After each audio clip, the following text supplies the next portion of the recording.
What is your name and the correct spelling, please? Oh. My name is Jean Holtman, and that's Holtman. And is that a maiden or married name? That's a married name. And what was your maiden name? Doughy, Doughty. And where and when were you born? I was born in Sierra Madre, California, and June 15th, 1925. So, then you grew up there? Yeah. Yeah, so you weren't one of these ones that hopped all around? Oh, no. I lived in Sierra Madre, except for my time in the Army, well, all my life, until I was 69. Then I moved up here because one of my daughters lived up here. Now they both live up here, but yeah, so that was, I don't hop around too much. Do you remember as a little girl playing what you wanted to be when you grew up, or did you even think about that? Yeah, I thought about it. I did want to be a nurse for a long time, but as things happened, it didn't turn out that way. But I did, after I got out of school, I worked in a hospital for a while, but I worked down in the kitchen part of the hospital. They called us tray girls, where we set up the trays for the patients and worked with the dietitians and everything like that. So then when I was, how old was I? I guess 18, 19 or something like that. And then one time my mother and I remember the date, June the 5th, 1945, we were coming out of the post office in Pasadena, and there was a recruiting station down there. You know how they were always around there. And I said to my mother, I want to join the Army. And she said, are you sure? But I said, yeah, because the October before that, 1944, my brother, who was in the Army, had been killed in the Philippines, And I don't know whether that was part of it or not, but I said, yeah, I want to. So she says, well, okay, we'll go talk to him. And the recruiting sergeant said, oh, well, how old are you? And I said, well, I'm 19. He says, oh, you have to be 20 with your parents' consent. Back there in those days, you even had the parents' consent when you were 20. And I says, oh, well, I won't be 20 until June the 15th. And he says, oh, well, that's fine, only 10 days, So he signed me up there, but he says, you can't be sworn in until you're 20. So 10 days later, he says, come down with your little suitcase. And I went down there and was sworn in. And yeah, so it was, kind of, it was interesting. I saw a lot more of the world than I ever would have been able to, because the first year I was in the States. And then, well, after basic training, just before I got out of basic training, the war was over in, August 45, I think it was, or something like that. And so I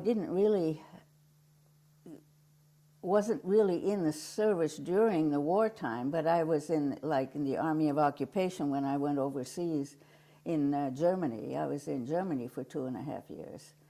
So yeah, it was very, very interesting.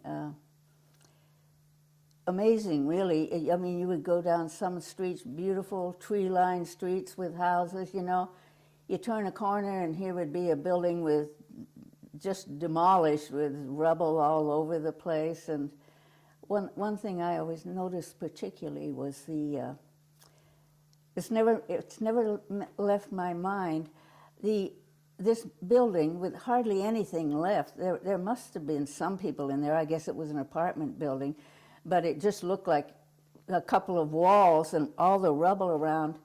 And up on the third floor was a potted plant with a little red plant. I remember that to this day, and I thought, there's still life, around. So it was really, just very, well, it was amazing, really, Was it because you talked about your brother being killed, so for you getting in, was it a patriotic Well, yeah, I think so. And I just, you know, I don't know what it was. I would guess just the fact that, oh my gosh, you know, I should be doing something.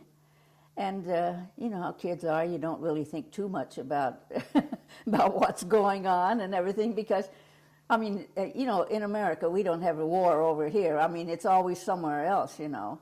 And it kind of brought it home to me when my brother was killed, of course, you know, because he'd been in the Army for quite a while. He joined up before, you know, he was only 17 when he joined up, but that was 2 or 3 years before the war began. But he was in Schofield Barracks in Hawaii on December 7th.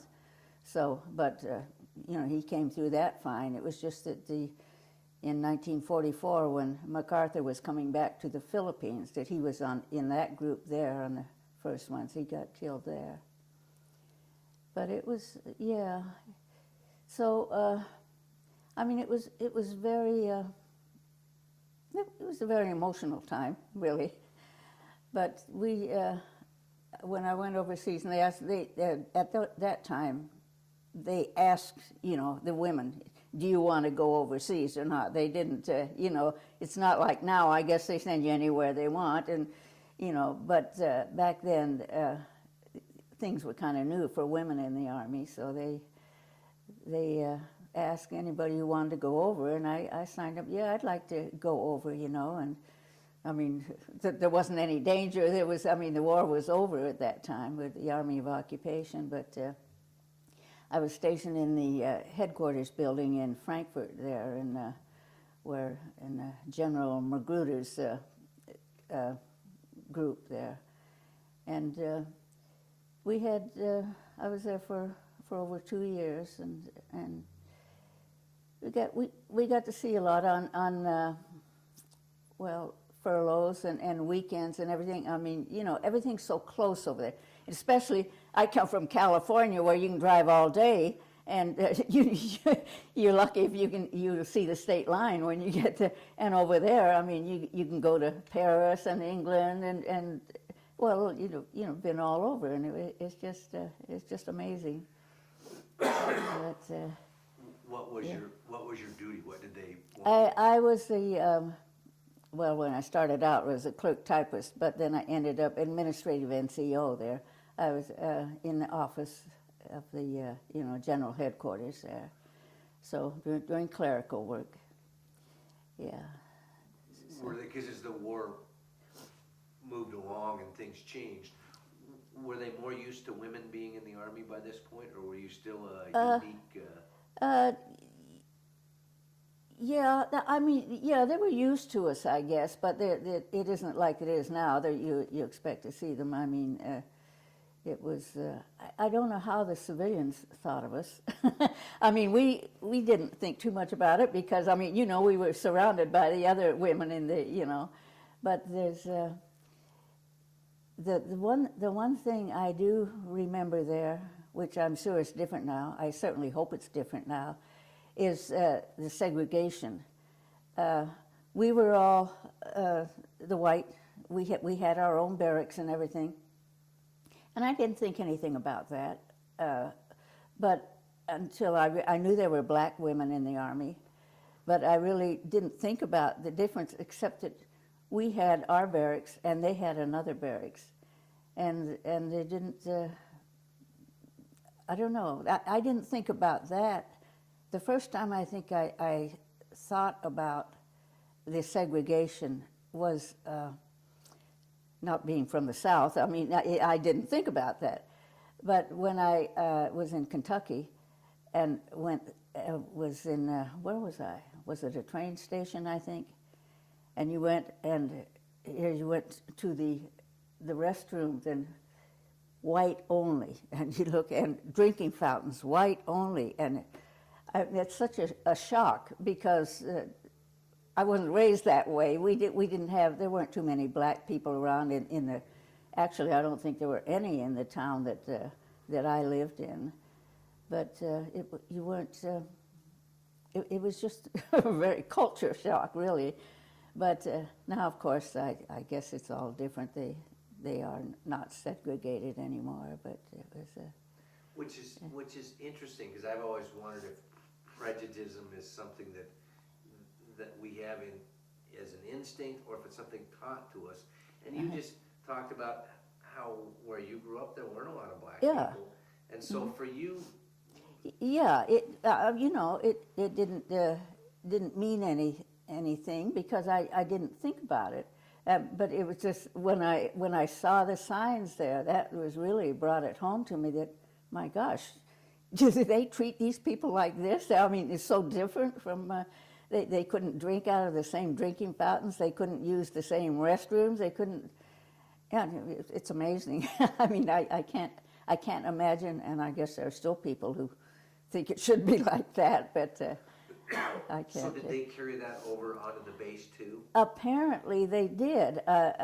Nothing was said about it, and I didn't realize it even then until I realized that, because you'd see the black women in uniform, we'd pass them or something, you have your own groups and everything, but I didn't realize until we had our own barracks and they had theirs, and that's what, that was so different. Did you work together? They would. I didn't personally. There wasn't anybody in my group that was, but they must have worked together in different things. They weren't in my own office, so I really can't say where they were in other offices or not. So I assume if they had separate barracks, they probably also had separate dining hall. Yeah, because I never saw one in our dining halls or anything. Yeah. What did you carry rank? Did you have? Yeah, I was sergeant. Yeah. When you get out of basic training or finish basic training, they do ask, does anybody want to sign up for officers candidate school? And we thought, we don't want to be officers, and no, not those people. I kind of, think that was rather ridiculous. But we had two girls in our group who signed up for it, and one of them, I guess she must have washed out or something. We didn't see her again, but the one girl made it, and she did come back to show us her bars when she got back. But she says, I can't stay here. We're not supposed to fraternize with the enlisted people, which is, I think that's why so many of us didn't want to. No, you think you're better than us, and she didn't think she was better, but it was just you can't do that. And I can understand that, really, because if they give an order to somebody, I mean, if you're buddies with them, how can you can say, well, you can't tell me to do that, so it's but there's a learning experience when you go to somebody's place like that, So were you mixed with women that had been in the service for a long time and newbies, or?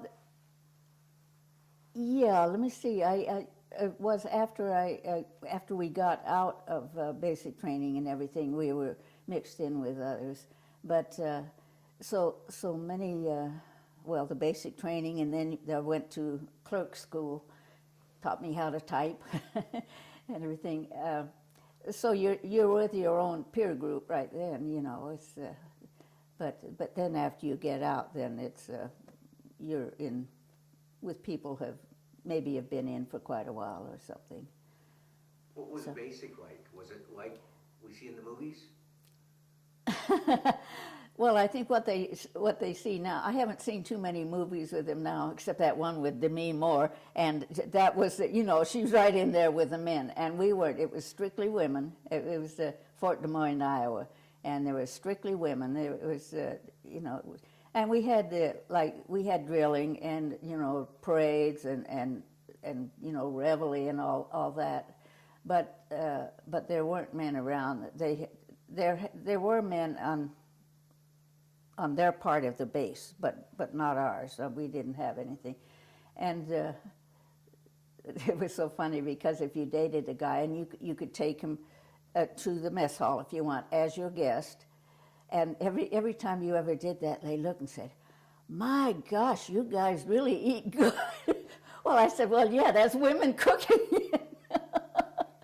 But But everything was so nice and clean and everything, and they said, boy, it's not like our mess hall, so that was, it was so different. So was the, did you feel the training was it as hardcore as the men going in the training, or did they kind of adjust it for? Okay, when I went in, as I say, I went in, the war was still on when I went in, but before I got out of basic training, the war was over, because I went in 1945, and in August, I think the war was over. And there were still, the last groups before me were doing their training, they would have training of obstacle courses and things like that. But in my group, I guess they cut that out. They didn't need that anymore, so I didn't go through that. We had drilling and we had calisthenics and 50 push-ups was all I could do. But we didn't have like, we would see some of the other ones who they hadn't quite finished their training yet, where they had to go over the obstacle courses and everything like that, and I didn't have to do that, fortunately. So did you know going in that were women told, don't worry, you won't end up in combat zones, or was let me see, I'm trying to think. I don't think they sent women into combat at that time, if I'm not mistaken. You're right. Yeah, they did send them overseas, but not into combat. Now, it's not like you see in the movies where women are carrying rifles and going right in with the men too. They didn't do that. They kind of took care of the women back in those days, until the women decide they want to be equal. I guess you can go out and get killed with the rest of them now. Oh yeah. What did your mom think? Because here she was. How many? Well, first of all, how many children in your family? Well, okay. You and your brother? No. Actually, I had an older sister from a half sister, but she was quite a bit older. But then I had my brother and two more sisters, and the sister between my brother and I was killed when she was young. The shooting accident, some kids were playing. And then I had a younger sister, about 18 months younger than me. So that left my young sister and myself and my brother. And then when he was killed, I don't know. And I was just thinking, I really don't know what my mother thought. She didn't say anything. When I said I wanted to join, she just kind of looked, and she said, well, are you sure? Why don't you think about it? And I said, no, I want to do this, So she says, well, okay. I really don't know what she thought. And, as I say, I didn't think about that at that time. What does she think and everything? But all I know is when we went up there and the recruiting sergeant said, well, you have to have your parents sign this, and Mother signed it, but she said, well, I don't know whether my father would sign it or not. And the sergeant said, well, why don't you just go tell him that it would be kind of nice if you had both parents sign. So anyway, that's what we did, so we signed it. But I don't know. I just think they were kind of proud that I was, that I did that. But she never did say, about. I didn't think about it at that time, not until I'm older now, and I thought, well, my gosh, I wonder what she did think about that. When you lose a child, then you're sending another one out, you just don't know. But as I say, fortunately, the war was over before I went overseas, so we didn't have, really wasn't any danger there. But unless maybe going over on the ship we went over was so old, it was the George Washington, and they said it was the last trip they was going to make before they scuttle it. I guess it was, that's reassuring. Yeah.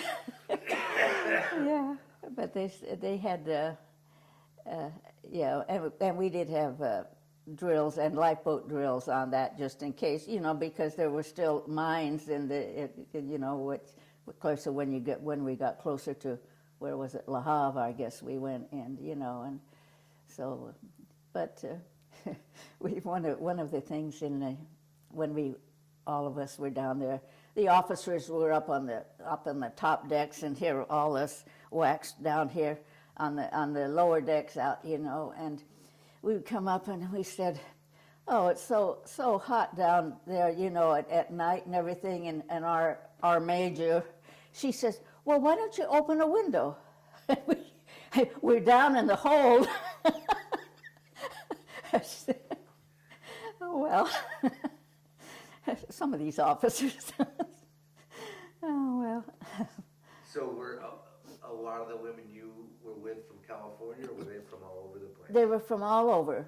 Actually, I didn't. One other girl went in with me, who worked with me at the time, and when I told her what I had done, so she went in and signed up too. So we went in together, but and she was the only one I knew when we went over there. But when we did get over there, we were put in different barracks and different squads, and I didn't see her. Only saw her in passing, but she ended up not liking the Army, and she went AWOL. I don't know what happened. I don't know what happened. I know they did catch up with her or something, but and then I think she was discharged. I wouldn't think it was a dishonorable discharge. It was probably a discharge without honor. I don't know what they do in a case like that, but she just did not like it, so they figured it, why keep her in if she doesn't want to stay? And back there, I guess you could do that. I don't know. It's interesting because by the time you went in, it was the WA. Okay, when I went in, it was still WAAC, Women's Army Auxiliary. Oh, it was. Yeah, but before I got out of basic, it had changed to just the WAC, with the Women's Army Corps, not auxiliary. So it was a regular Army. Because if it were the auxiliary, you could have gotten out if you wanted to, if I understood right. I'm not sure. I'm not But sure. when it went to the WAC, then it was your... It was regular Army, and we signed up for 3 years, and I was in for 3 years, yeah. So, but it was, and I enjoyed it. I really did. It was not only a learning experience, but an enjoyable one. It just, it was. But once you got, I think I enjoyed the overseas better than I would have if I'd stayed in the States. I mean, in the States it would have been just like a regular job, and everything. Where over there, I mean, on your own time, you can go over and see the world practically, So it was different. Yeah. Do you think, and it's interesting as I've gotten in this project, because there's the perception of history, and I've discovered history is just how somebody summarizes what happens. Right, yeah. And the history books make it sound like World War II happened, before that women were pressed, World War II happened, and the whole women's world changed. Well, I think it did. I mean, women didn't work, well, we worked, I guess, but women just usually worked it because they had to work or something. But once the war started, hey, the men were gone, somebody had to do the work, so the women went out and do the work. And once that was over, I guess the women kind of liked the idea of getting out and doing their own thing. But it really did change, I think, from that standpoint. Do you think it opened doors for you personally?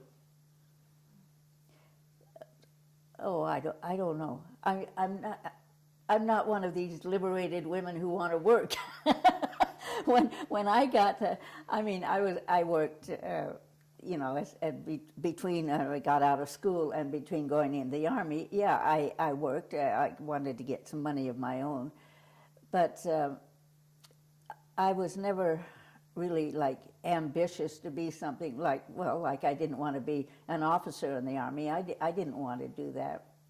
And when I got out, I would work because I would have to work, not because I wanted to. I'm kind of a homebody, you know.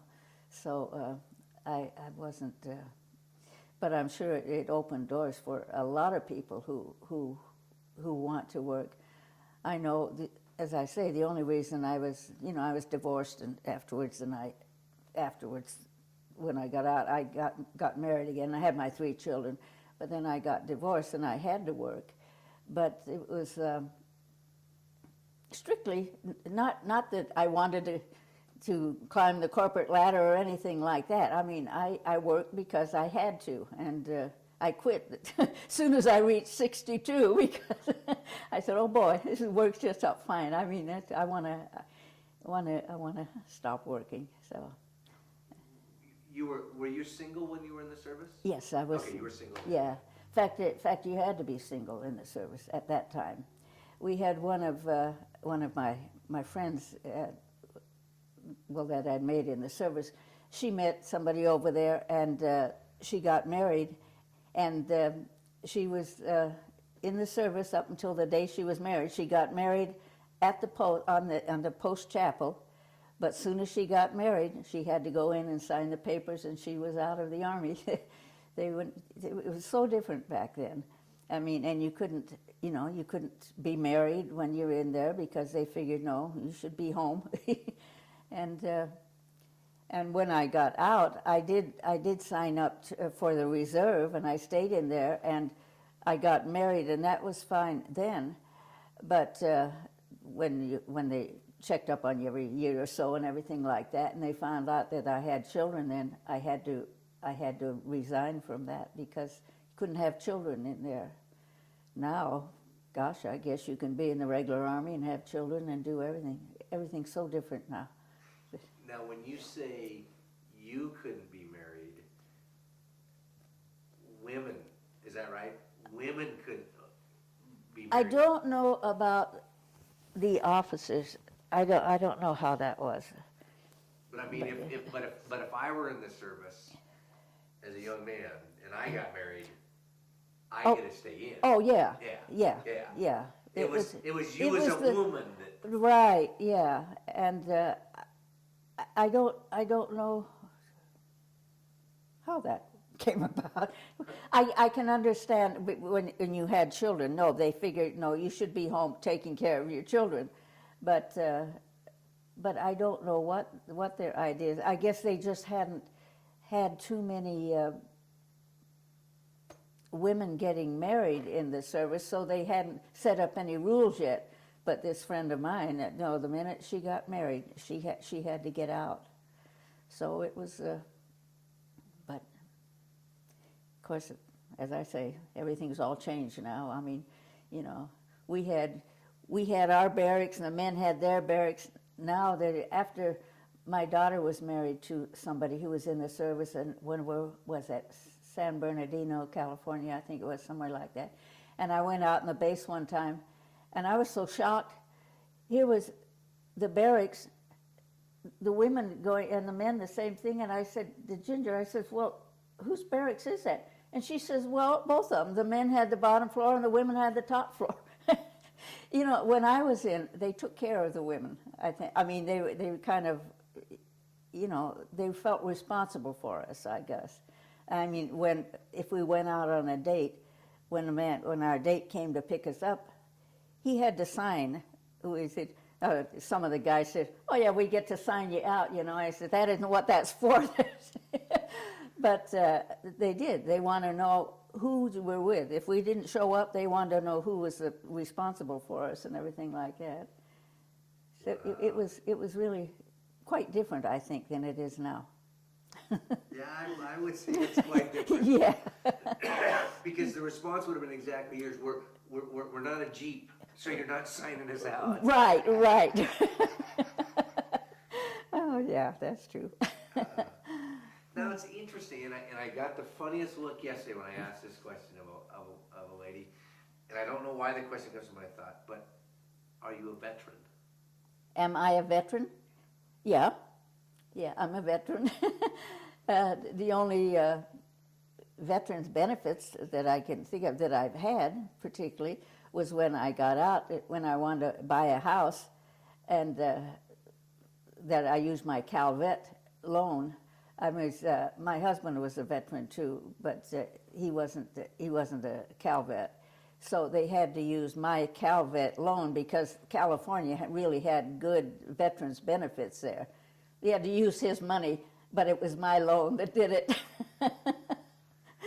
So, yeah. The only reason I ask that is because, again, it's the way history books perceive things. And I hear a lot of women that I talk to that were in the waves and the WACs, and they say, well, we didn't contribute much.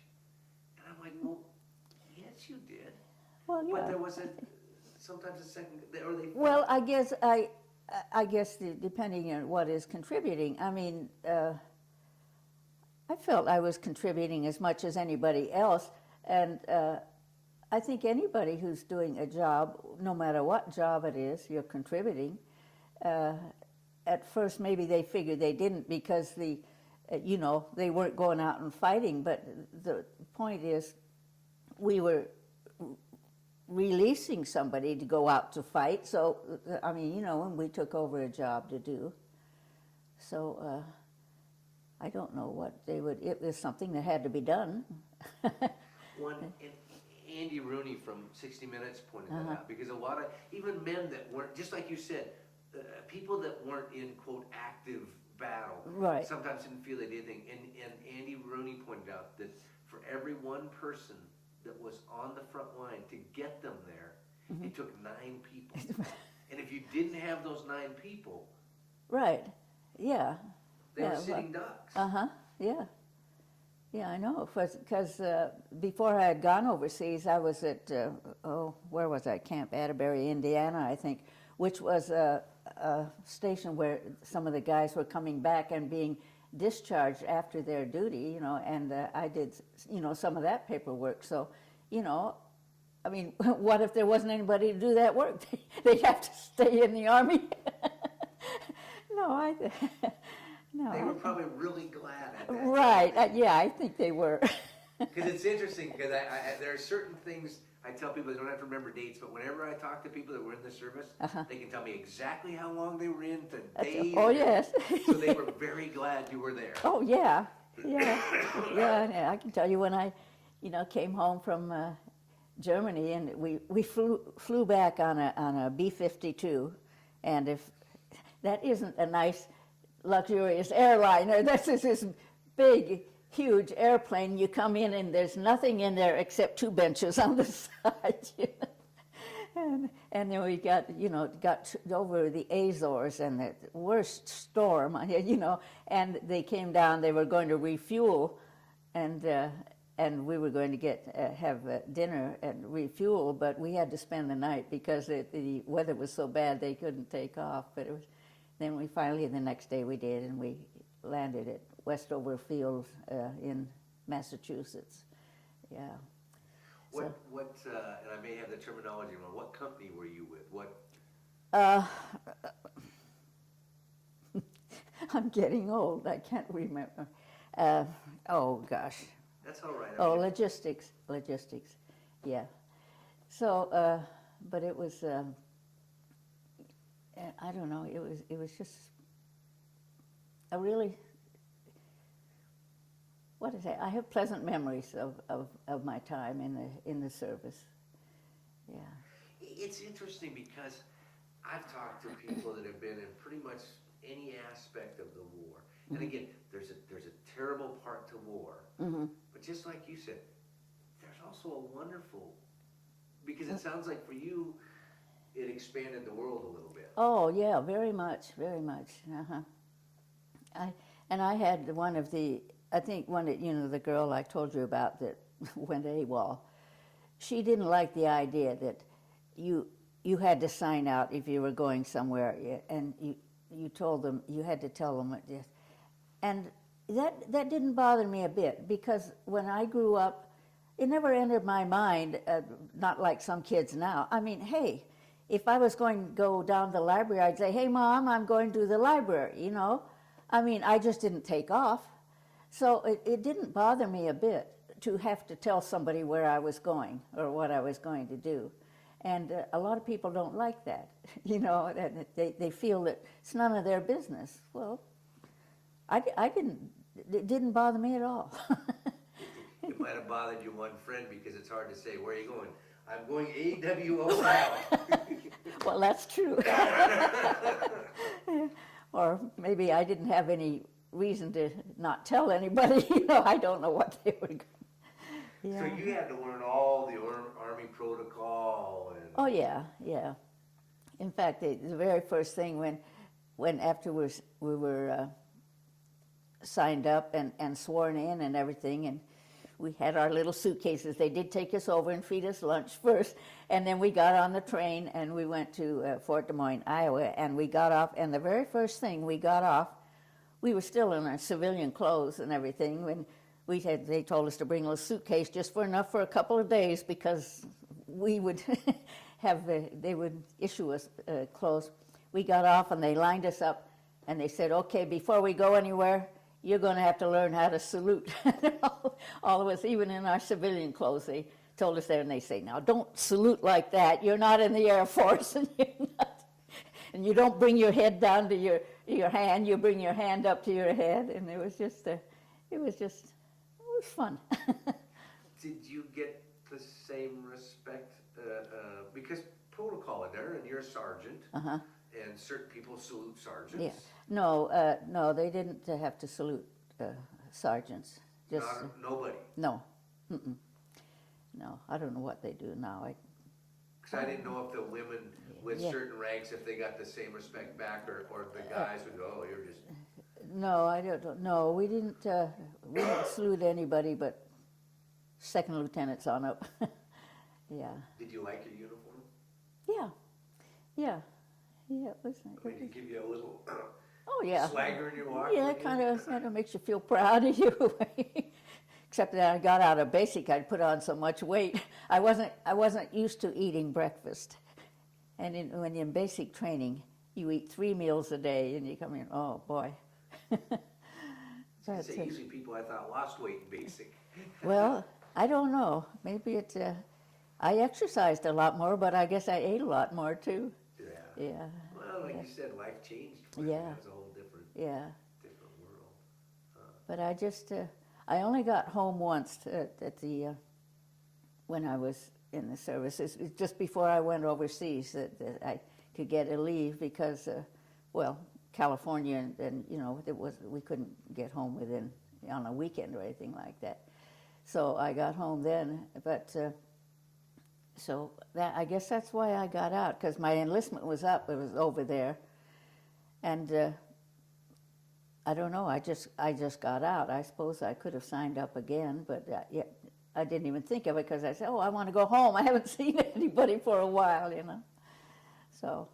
Do you know? Did your parents have the star? Did they hang the star for you?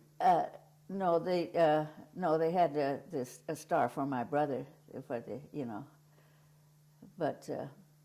I don't think they had anything for just, I don't know, I think they just had the star for somebody, if they'd lost somebody in the service there.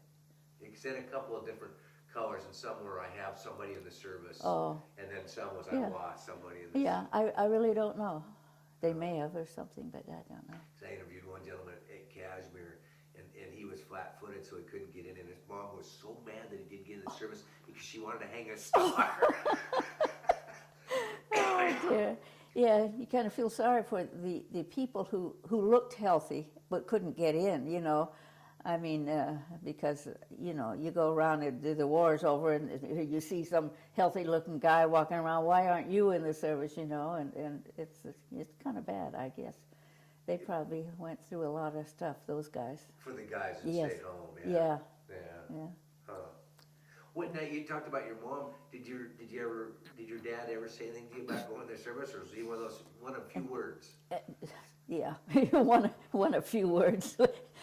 We didn't talk too much to our dad. I mean, he was a very strict person, you know, and it was more like we listened to him talk. We didn't, you know, talk back too much to him.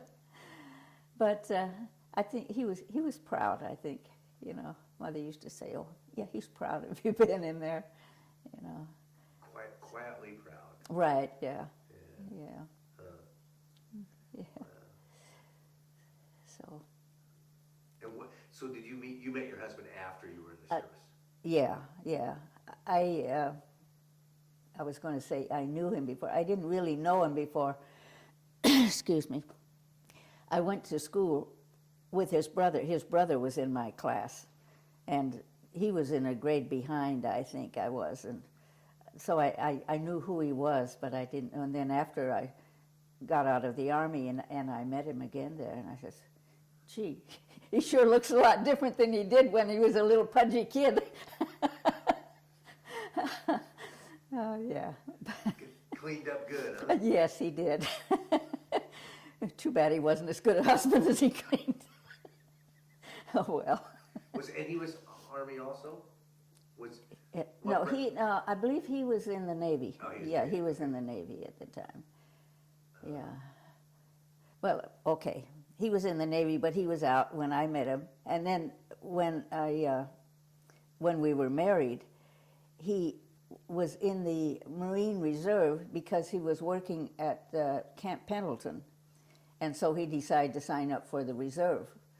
And unfortunately, he thought, well, that'll be just a little extra money, you know, and doing that. Unfortunately, they got called up during the Korean War, so, oh well. I didn't really mean I wanted to be here if there was a war. Right, yeah, yeah. Yeah. Oh well. Well, thank you very much. Well, you are welcome. I appreciate you coming and sharing the perspective. It's interesting because I've talked to a number of people now, and because where did you do your basic? At Fort Des Moines, Iowa. Yeah, because see, I've talked to a number of women that were there, and I'm always wondering, and I don't remember maiden names, but it's interesting. I wonder if you crossed paths back there. Oh. So. Yeah, I don't know. Yeah, because I don't think I haven't met anybody who, you know, who I was even in the service with.